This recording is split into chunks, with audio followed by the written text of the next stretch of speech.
very, very subtle. You'll just see like the kids playing, and then you'll see a little bit of this, and then they'll go into something else. It's only if it maintains obligatory do you start saying, it could be visual or it's too strong. But it serves its purpose. And for this, let's say now let's say we move to 6 months, and this is now inhibited, and mommy or big brother, the family dog's over here, and we're going, and what'll happen if it's not obligatory anymore, what she's probably going to do? She's going to roll. Yeah, and there's nothing to stop her from rolling on over completely. And again, there's a wide variation here when kids roll. I told you I took Matthew Brady and I just kept 11 months old. Roll, darn it, roll. You know? And he's fine. He's extremely coordinated, but I'm like, why is he not rolling?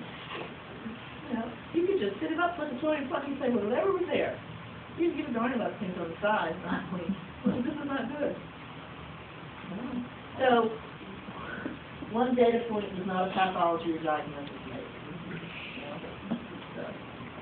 Okay. All right.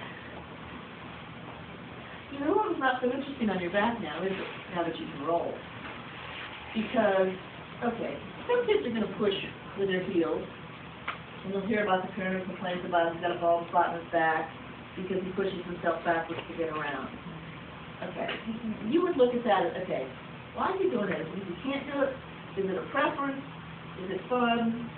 Is there something asymmetrical we haven't picked up? But that's not a normal movement pattern. Will kids do it and then turn around and they fall and something fine? Yes. But if something like that persists, like she only wants to move on her back, why might that be? Is there something preventing her from bringing the arms forward?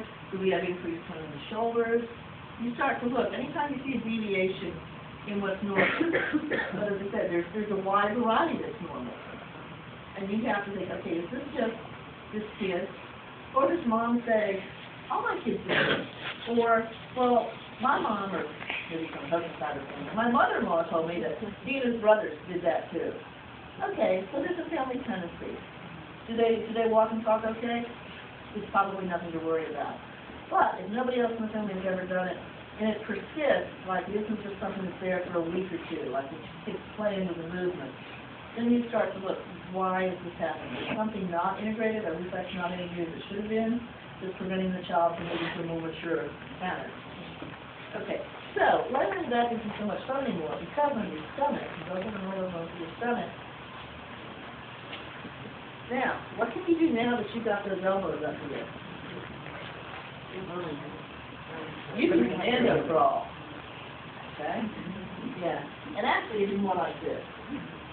Yeah, that's it. Yeah. And so, being able to commando crawl allows you to explore that environment. Okay? And what has allowed her to be upright? What reflexes have contributed to her being upright? Okay, the SCNR and also the labyrinthine responses. Labyrinthine responses.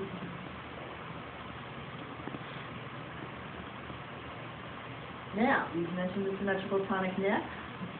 What does that do to the lower extremities?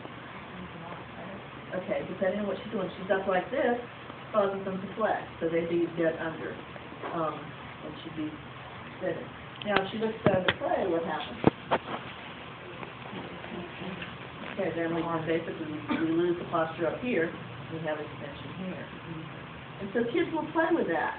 They're not saying, Mom, look, I'm exercising my symmetrical tonic neck response. They just, it feels good, it's funny. And you'll see kids do that. But eventually, they're going to realize that that starts to diminish, and it's not obligatory. It serves its purpose. Okay? And now we bring these activities together, and you get up into 4 points. Look where we are. 4 points. But you might start down there like that. But you'll see kids will rock in this position. They're still playing with that symmetrical tonic neck a little bit. But gradually it's integrating, because it's not needed. The child is able to get in this position by themselves, and she plays back and forth, and then there's probably something out there to go get. And she goes gets it, and she's crawling. And kids will crawl, and they'll go back to commando crawling, and then they'll crawl some more.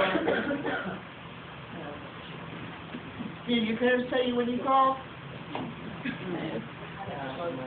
You put your walker, my sister ran first.